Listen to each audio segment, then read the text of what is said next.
हम सबने इसलिए वॉकआउट किया कि जो प्राइम मिनिस्टर अपना राष्ट्रपति अभिभाषण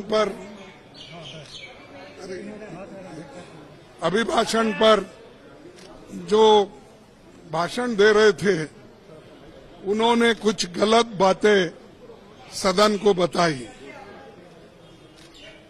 गलत झूठ, और उनकी आदत है कि झूठ बोलना, लोगों को भ्रमित करना और जो सत्य के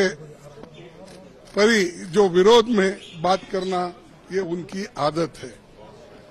और मैंने सिर्फ उनको इतना ही पूछा कि जब वो संविधान के बारे में बोले कि आज लोग संविधान के लिए बचाने के लिए डंडोरा पीट रहे हैं, ऐसी बात उन्होंने कही, तो हमने ये कहा, देखो संविधान तो आप नहीं बनाए, संविधान के आप विरोधी थे, इसीलिए मैं वो क्लैरिफाई करना चाहता हूं कि कौन संविधान के फार थे, कौन संविधान के खिलाफ थे, किसने संविधान बनाया, किसने संविधान के खिलाफ बात किया, वो मैं उनके सामने रखना चाहता था।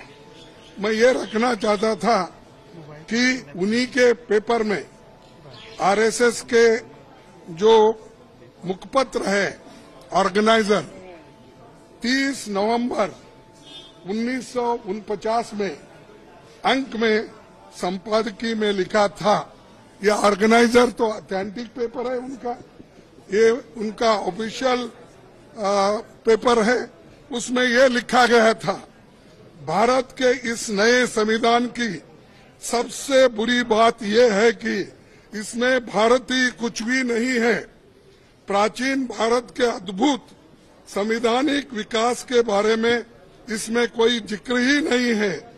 आज तक मनुस्मृति में दर्ज मनु के कानून दुनिया की प्रशंसा का कारण है। ये किसने कहा? ये ऑर्गेनाइजर ने, आरएसएस ने, जनसंघ के जो लोग थे उस वक्त उन्होंने कहा, और वे स्वयं स्फूर्ति आज्ञाकारित और अनुरूपता पैदा करते हैं। हमारे संवैधानिक विशेषज्ञों ने ये बात निरर्थक है। उन्होंने ये कहा कि यहाँ तक जो कॉन्स्टिट्यूंट असेंबली के मेंबर से किए हैं ये गलत है।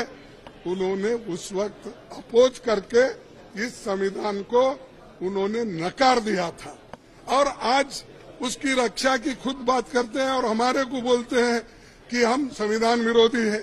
अरे खुद विरोधी है, जन्मता ही विरोधी है, शुरू से विरोधी है।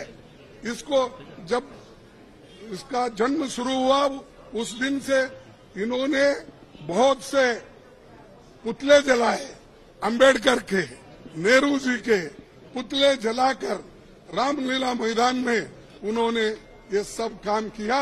आज ये बोल रहे हैं कि हम संविधान के विरोधी हैं।